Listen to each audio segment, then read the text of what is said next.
அப்புறம் இன்னொரு இந்த பண ஓலைக்கு அது ஒரு அதிசயம் இருக்கு. கவிப்பேரசு அவர்கள் ஜீன்ஸ் படத்துல அதிசயத்தை பத்தி நிறைய இருந்தாங்க, ஒரு அதிசயமா இருந்தாங்க. எல்லாத்தையும் விட ஒரு அதிசயம் என்னன்னா பண ஓலை தான். இந்த பண ஓலையில செய்த வீடு, வீடு மேல மண் சுவர்ல பண ஓலை இருக்கும். பண ஓலையில கூரை போட்டிருப்பாங்க. என்ன அதிசயம்னா வெயில் காலத்துல அந்த வீட்டுக்குள்ள படுத்தா அந்த பண ஓலை வந்து குளிர்ச்சி தரும், வெக்க இருக்காது, வேர்க்காது. இன்னைக்கு இப்ப இந்த என்னதான் வசதியா வீடு கட்டினாலும் வெயில் காலத்துல நுந்து சுண்ணாம போயிருது.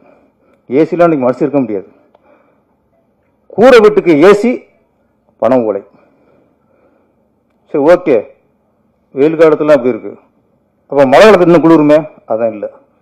மழை காலத்துல ஹீட்டை தரும், வெப்பத்தை கீழே இறக்கும், குளிராது. இப்ப நம்ம யூஸ் பண்ற ஏசிலாம் ஒன்லி கூலிங் மட்டும்தான் தரும். பண ஓலை தான் வெப்பத்தையும் தரும், குளிர்ச்சியும் தரும். இது உலக அதிசயத்தனை. அந்த அதிசயத்தை தாங்கினதான் பனைமரம். பாடல் கவிப்பேரசு இந்த பனையை பத்தி எழுந்த பாடல்ல சில வரிய படிக்கும் பகிர்ந்துச்சு. பனைமரம் இல்லை என்றால் பறவை எங்கே போயிருக்கும். அடுத்த வரி, பண ஓலை இல்லை என்றால் தமிழ் அழிந்து போயிருக்கும்.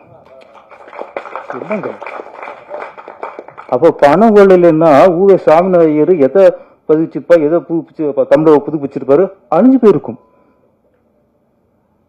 சிலப்பதிகாரம் இருந்திருக்காது, திருவாசகம் இருந்திருக்காது, திருக்குறள் இருந்திருக்காது, தமிழின் அடையாளம் இருந்திருக்காது. அதை காப்பாற்றியது பண ஓலை. இதை விட சிறப்பு பனைமரத்துக்கு எதுவுமே இருக்க முடியாது. இன்னைக்கு திருவள்ளுவருக்கு சிலர் வெள்ளாடை பூணிக்கலாம், சிலர் காவி ஆடைய உடுத்தலாம், சிலர் இருக்காங்க கருப்பு ஆடையும் அணிவிக்கலாம். நீங்க எந்த ஆடையெல்லாம் அணிவிச்சுங்க, திருவள்ளுவர் கையில் இருக்கிற பண ஓலை யாரு அளிப்பீங்க? அது தமிழ் யாது. நீங்க திருவள்ளுவர் கடலை மாத்தலாம், அவர் கையில் இருக்க பண ஓலையை மாற்றவே முடியாது. அது தமிழின் அடையாளம். இவ்வளவு சிறப்பு இருக்கு திருவள்ளுவர். இன்னைக்கு திருவள்ளுவர் அவர் திருநீர் அழிஞ்சிருக்காரா, எந்த அந்த ட்ரெஸ் போட்டிருக்காரு, எந்த ட்ரெஸ் போட்டிருக்காரு, அதெல்லாம் இல்ல. எங்கள் திருவள்ளுவர் பண ஓலை தாங்கியிருக்கிறார், தமிழை தாங்கியிருக்கிறார். அந்த சிறப்பு என்றும் எங்க தமிழுக்கு இருக்கு. இவ்வளவு சிறப்பு, எல்லாத்தோட சிறப்பு இந்த படத்துக்கு கவிப்பேரசு பாடல்கள் இருந்து அதை விட சிறப்பு இந்த நிகழ்ச்சிக்கு. அது வந்து பொறுமையா சொற்க பேசுனதெல்லாம் தாங்கிக்கிட்டு,